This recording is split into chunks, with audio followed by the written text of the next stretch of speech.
Mike, listen, you have to open your mind and think about this. There is no point for you to destroy your life, our lives, because we have different values and talents. I love you and have always been willing to accommodate our differences, and I hope that I interrupted her with a mocking snort. Different values and talents? Seriously? Do you think cheating on your husband is some kind of talent? Because honestly, Liv, I'm sure everyone is capable of this. Seriously, talent is not the right word. She took a deep breath and looked at the ceiling for a moment, and then back at me. Ability. I think the right word is ability. I have greater capacity to love, and I can and have successfully loved more than one person at a time. Apart from outdated ideas about love and relationships, there are no reasons in which I cannot or should not use my ability. Please just stop. Honestly, you're just annoying me with your excuses. I understand that you think that you have some special ability that gives you the right to deceive, lie, and cheat when you should be faithful. But really, that's just Liv's bullshit excuse. Anyone can be romantically involved with multiple people at the same time. This does not make them lovers with great ability. It just makes them cheaters. In the blink of an eye, the apologetic, conciliatory Olivia was gone, replaced by an angry, aggressive, extremely self-confident vixen. Are you calling me a cheater? She attacked me. Well, fair enough, from your point of view, it probably is. But then again, I never lost or suppressed my love for you or my love for Bruce, so I never betrayed my emotions, never compromised my feelings for my actions because of some medieval code that says I must limit my relationships to one person and one person only. So yes, I may look like a cheater to you, but when I look in the mirror, I have no problems with what I see, no doubts about what I did. None. She was breathing heavily and passionately. Her face and chest were flushed. There was a fire in her eyes, a look that made me challenge her. And I quit. Do you want to live like this? Some kind of open relationship with lots of different guys, loving one guy one day and another the next? Yes, please, to each his own. But pretending that you didn't cheat, that you weren't dishonest is complete bullshit, because you never told me you were having sex with Bruce, and you know full well that I wouldn't do that. You know it. She felt my fire and turned away from me slightly, avoiding my gaze, but I turned so that my eyes rested on hers and then continued. So, you decided to lie by omission? The greatest fucking omission of truth I have ever personally encountered. You made me, and practically everyone else, think that we were a couple committed solely to each other. But you went and started or continued to have Bruce, hiding your cheap adventures in the furniture store as best you could. You've told lies, lived a lie. No matter what the hell, you have a weird family philosophy that makes you a cheater. By this time, she had angry tears running down her cheeks and her mouth tightly clenched, more angry than sad, slowly shaking her head in disagreement with what I said, but apparently having no words to back up her feelings. I continued to look at her, waiting for an answer, but when nothing came, I broke this confrontation by moving the papers closer to her. Read it. Find a lawyer. This is true. Finally, she spoke. What if I don't want a divorce? Then you're out of luck, Liv, because you're going to get it. I paused for a moment and, with a poorly concealed grin, added, but hey, that doesn't mean you'll be alone. I moved out that evening, moving into an apartment closer to work, and too quickly returned to who I was before Olivia. A worker, a businessman, a loner who had neither the time nor the desire to engage in social activities.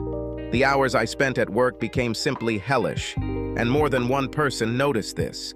But I knew that if I sat at home, I would just obsess over Olivia, endlessly repeating her affair in my mind, wondering if she was thinking about me or if she was currently having sex with Bruce. I really had no choice but to throw myself into work as hard as I could and try to forget about my marriage as quickly as possible. My normal inclination in any type of competition is to do whatever it takes to win, and I believe that most people who knew me in the business world would expect long, drawn-out, aggressive negotiations to reach an agreement. But it would have meant delay, interaction, and pain, and I was willing to pay to get out of the case quickly and cleanly. I offered Olivia a large lump sum in exchange for continued support, with the threat of withdrawing the offer if she did not agree to a quick divorce. Deep down, I guess I wanted her to object, to insist that we could somehow make the marriage work, to refuse the proposal, and to fight for the marriage. I wanted what little chance of survival she thought our marriage had to be more important to her than money. It turned out that this was not the case. With some half-serious objections, she agreed to the terms, and within 60 days, my marriage was over. A couple of months after the divorce was finalized, Bruce, quite predictably, began to fall behind on payments. He received appropriate warnings and an unpleasant letter from Bernie in which he was informed that we would begin to take the money in any way. He called and emailed with excuses and promises, practically begging for more time to pay. I instructed Bernie to play hardball, and we made it clear that we would exercise our rights and begin pursuing bail as soon as legally possible. On the eve of the detention, Bruce begged to meet with me in person, and I agreed. At that moment, I realized that he was desperate and was ready to do anything or take money from anyone to save himself from the wolves. I wanted the money to come from Olivia. I was looking forward to the meeting. We met in my office after work. Most of the secretaries had gone home, but my personal assistant, Sherry, remained in the outer office, ready to prepare paperwork if needed. Bruce looked more nervous than I'd ever seen him, and held out his hand, dripping with sweat, for me to shake as he walked hesitantly into my office. Behind him, almost timidly, stood Olivia, and I found it difficult to catch my breath when I saw her. Olivia sat closer to me than Bruce. She was wearing one of my favorite outfits. She was fully made up and flashing her fiery smile, and I had no doubt that she was here to try to improve Bruce's chances by reaching out to my ex's emotional connections. I suddenly felt an almost irresistible impulse to rush to her, grab her in my arms and kiss her. But, realizing the danger of my feelings, I ruthlessly suppressed this impulse, drawing a gloomy expression on my face and muttering some kind of greeting in reluctant recognition of her presence. To tell the truth, I was more than surprised that she came at all. I had been looking forward to this meeting for a long time, and had carefully planned how it would go. But I had not expected Olivia to be there, and I was worried that her presence would somehow interfere with my plan to associate her with the failures of her lover. I thought about objecting, maybe insisting that she wait outside, but ultimately decided that her presence might make the outcome more pleasant. Bruce started by trying to charm me. After shaking my hand, he smiled as wide as he could and started making small talk about how he wanted to try to make things right, wanted me to be happy, and hoped I knew how much he respected me, and that he was really sorry that it all turned out this way. I was shocked that he seemed to want to renew the friendship, that he thought we could be buddies again. I didn't buy it. Without the slightest hint of a smile, I stared at him and stopped his little speech as emotionally as possible. "Bruce, please stop this crap. Your apology is meaningless to me, okay?" He swayed in his chair, looking as if I had hit him. Then he pursed his lips, took a deep, worried breath through his nose, and nodded his head in agreement before starting again. "Okay, sorry, Mike. Let's get down to business." He looked at me as if this was my meeting, as if he thought I should continue, but I simply held my arms out in an expectant gesture and waited for him to state his case. He licked his lips nervously and ran a trembling hand through his hair before going on about how he had every intention of returning the money, but was a little short on money at the moment. He talked about how Bernie plays hardball and doubted I knew how hard he was pressuring him to pay. He then went on to say that the business was on the brink of recovery and that with a little time, he would be able to get his head above water. Finally, he ended up trying to prove that I would be in a better financial situation if I gave him more time. I leaned back in my chair, slowly, carefully studying Bruce's nervous smile, the thin film of sweat that formed on his forehead, and the poorly controlled trembling that his right hand showed as it lay on the table between us. "Bruce, If you weren't an outright deceiver, I would consider giving you a reprieve." His eyes went wide with surprise and distress, and he leaned forward, about to protest, when I stopped him with a race at hand. "Come on, Bruce, you have to understand that it's almost impossible to trust a man who hasn't given a second thought to screwing his married daughter-in-law. You should know that asking the same woman's husband for financial help is simply ridiculous." Bruce shifted uncomfortably in his seat, while Olivia nervously cleared her throat and spoke in a plaintive voice. "Mike, please, you can't punish Bruce just because—" "I can do whatever the hell I want, Olivia," I snapped, giving her a look of pure hostility. "Why are you here anyway? I thought maybe I could talk you into it for old time's sake. I'm still worried about you, and I thought that—" I interrupted her sharply and loudly. "You thought wrong. Honestly, your presence just reminds me of how Bruce figuratively fucked me by literally fucking you. So do yourself and Bruce a favor and sit back and try to look nice and keep comments to an absolute minimum." There were tears in her eyes and her chin began to wrinkle, but she did what I insisted and calmly sat back in her chair. I turned back to Bruce. "Okay, Bruce, that's how it will be. You will repay the debt on time according to a strict schedule, or I will begin the working off process to get everything I can from the collateral." Bruce shook his head aggressively. "Come on, Mike. You can't take my business away from me.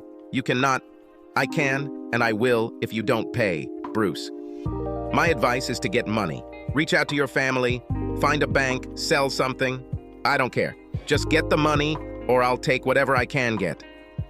But, you know that banks don't give me loans. Otherwise, I would have turned to them first, and my family can't help. They don't have that kind of money. I looked Bruce straight in the eyes. "Don't tell me all this nonsense about how your family doesn't have money. I know they do. No. They would help if they could, but they just can't." "What about her?"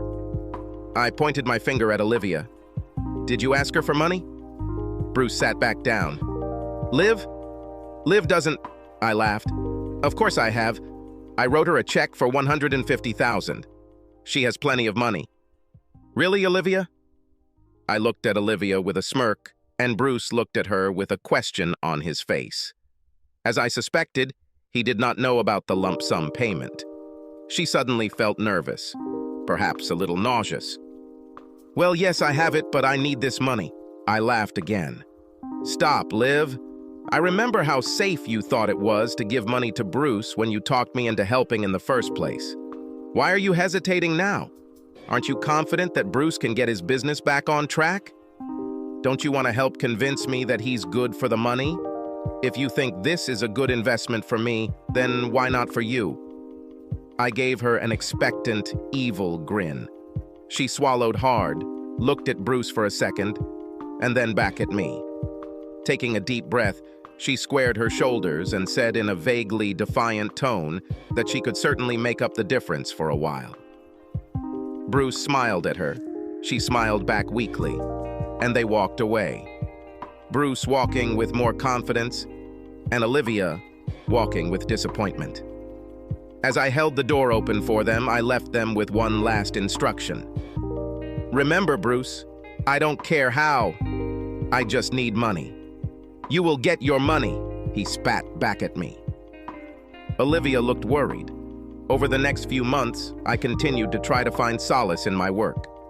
Businesslike and efficient with everyone, I continued to avoid any personal conversations at all costs, completely refusing any social opportunities, preferring instead to work or be alone. I tried desperately not to think about my wife's betrayal, but everything reminded me of her. Even, of course, the monthly check from Bruce that was lying on my desk. The check brought some kind of bitter satisfaction, the feeling that, to some extent, I was able to plunge the authors of my misfortune into poverty. Things got a little worse when Mindy contacted me. She emailed me several times and even called me on the phone. I was quite surprised to learn that Bruce and Olivia had confessed to her, no doubt a softened version of their affair, and that she had taken it rather hard at first, but had eventually forgiven them both. To my disappointment and horror, she vaguely hinted that she guessed that they were lovers, and that they had come to some kind of agreement in which Bruce and Olivia continued to see each other. She even made a half-serious attempt to convince me to consider getting Olivia back. My responses were bitter and harsh, and I was sure that by the end of the second call, I had left her in tears, after which I never heard from her again. Mindy's obvious tolerance made it clear that the emotional price Bruce and Olivia paid was far less than I had hoped. Now I was very afraid that somehow the store would become solvent, that Bruce would pay off his debt, that he would pay off Olivia, and that they would all be satisfied with the outcome, both financially and emotionally. That they would leave me behind, shaking their heads at the poor soul who just couldn't understand what modern love was. I shouldn't have worried. The furniture showroom burned down 9 months after I met Bruce and Olivia. It was a spectacular 2-alarm fire that threatened several nearby buildings and made the nightly news. I didn't see the plot, but Bernie did, and he called me immediately to discuss the implications. He was angry at me for taking such a risk because he was sure that the trust had flushed quite a large amount of money down the toilet. I reassured him by promising to personally buy the loan if he defaulted, assuring him that the property itself was worth something simply because of its location. Obvious questions were asked about the fire, and when catalysts were discovered, the insurance company immediately refused to pay. With no income from the store, Bruce defaulted on the loan, and I purchased the smoking ruins of the property and 35 acres of Mississippi duck hunting land. The criminal investigation lasted almost 6 months. The detectives have put together a pretty good circumstantial case against Bruce and Olivia. They were able to prove that the store was losing money, and Olivia was shelling out more and more money every month to keep it afloat. Bruce made several desperate attempts to obtain loans from other sources, failed, and then, as quietly as possible, made a last-ditch attempt to sell the business. But there were no buyers, even at a greatly reduced price. Investigators could find no evidence that Olivia or Bruce were near the store on the night of the fire, or that they purchased anything to start or precipitate it, but their case was built on the theory that they hired a professional to set the store on fire. They found numerous searches containing the term arson on Olivia's home computer, phone records showing communications with at least 2 men with arson convictions, and noted that she had withdrawn $15,000 in cash the week before the fire. Olivia and Bruce had a pretty good lawyer, no doubt bought with whatever money she had left, and the DA knew he was going to have a fight, so he started making deals. I'm guessing they started with first-degree arson and fraud charges, and then went from there. The defense wouldn't settle for anything less than 4th-degree arson, so a game of tag began to set a trial date. I was on the witness list, waiting in the lobby outside on the first day of the trial. Sitting on the hard wooden bench, I was reading the newspaper and absent-mindedly tapping my foot on the tile floor when a court official came out and announced that the trial was canceled, that they had finally made a deal, and that we could all go home. As I was gathering my things to leave, Olivia and Bruce walked in from the hall, accompanied by several officers and their lawyer. Several reporters jumped up and shoved microphones under their noses, but they declined to comment, and the reporters turned to their lawyer. Bruce met with Mindy and walked out of the foyer with several officers, but Olivia looked my way and didn't hesitate to approach me to talk. I must admit that I admired her courage to face me under such circumstances. "Well, Mike, is this your lucky day? Is this what you wanted? For me to be punished for my sins?" I laughed bitterly and shook my head mockingly. "I wanted to have a faithful wife and a successful marriage. I'll never get what I want from you. Absent that, I just want my money." She snorted. "Well, you're not getting any of this now, are you?" "Oh, I got some of this back, and I have a store." She laughed. "And what are you gonna do about it? Has it stopped smoking yet?" You'd be surprised what a smart businessman can do with a good piece of property, even a smoking one. Her nostrils flared, and her face hardened a little. She took a deep breath and paused before speaking again. "And now you are happier, alone, without anyone, married to your job for the foreseeable future?" She gave me a knowing smirk. "Don't deny it. I know you. I know how much you hate meeting new people. I'm working on it, Liv. I loved you, But you are not the only woman in the world." She smiled confidently. "No, not the only one. But I don't think you can find, what do you businessmen call it, equivalent replacement. Whether you like it or not, you will miss me." I leaned towards her and whispered in her ear, "I might be a little lonely, but you won't be, will you? The good news is that you'll be sharing a cramped space with a bunch of pretty androgynous women with whom you can share all that abundant love you have. This will be beneficial for both you and the lesbians." Olivia surprised me by suddenly losing her composure at my last remark, recoiling from me as if I were radioactive, her face a mask of contempt and her eyes flashing with anger. She took a deep breath, her chest heaving aggressively a couple of times, and then she exploded. "You fucking sanctimonious, self-centered, emotionally damaged asshole!" she screamed as the officers dragged her away from me and toward the door. "You will be in the same hole as me, alone, without anyone, married to my fucking slave." As I watched her scream at me, her love for me completely evaporated, leaving only contemptuous hatred. I was overcome by a sudden wave of melancholy. I resisted the urge to react in a way that would reveal my pain, smiled thinly, and muttered some quips about her public use of rather offensive language.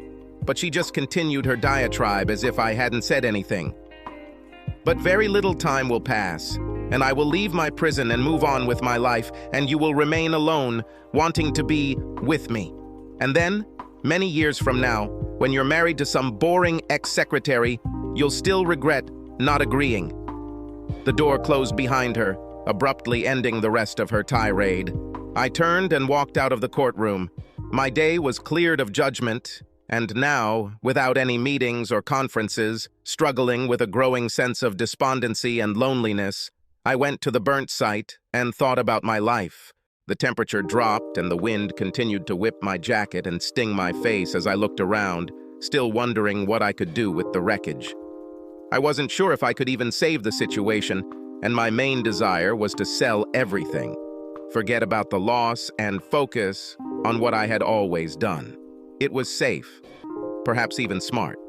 But I knew there was another option. You could take a risk and rebuild, maybe even open another furniture store. I was thinking about the possibility of successfully selling furniture from the same place where Bruce failed. I was thinking about making a big deal out of it with lots of advertising, billboards, maybe even TV commercials, something that Bruce and my ex couldn't miss. I could even call it Olivia's and have lots of last-minute sales. It struck me that the decisions I would make regarding the site were similar to those I had unconsciously made regarding my life in general. Olivia was right about me. My natural inclination, in fact, my only social inclination before meeting her, was to withdraw, avoid the risk of intimacy, and focus on work. I saw myself inexorably approaching a life of loneliness, a financially secure but relatively joyless existence. I again became what suited me, doing something safe. Sitting down on the concrete block, I looked around again, still weighing my options, still contemplating my future. I was stuck between my fears and desires, the ingrained habits that served and defined me, and the desire to change, to be different.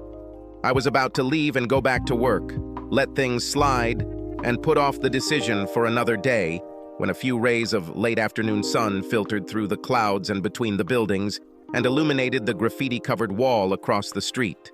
The light cast a burning orange glow on the wall, giving the concrete and lettering an incandescent quality. The words were written in bold white letters, clear and easy to read. Take action. I have always been disdainful of superstitious people and the way they allow meaningless, objectively irrelevant things to rule their lives as signs or habits. But here, sitting on a concrete slab in the November cold, these words seemed to me like fate, a message from God. I took out my cell phone and called the office, calling my assistant. "Hey, Sherry. Who's the architecture firm that designed the new shopping center that's getting all the press? The one with glass and fountains." Hummer, something like that, I think." She chuckled lightly to herself for a couple of moments while she checked.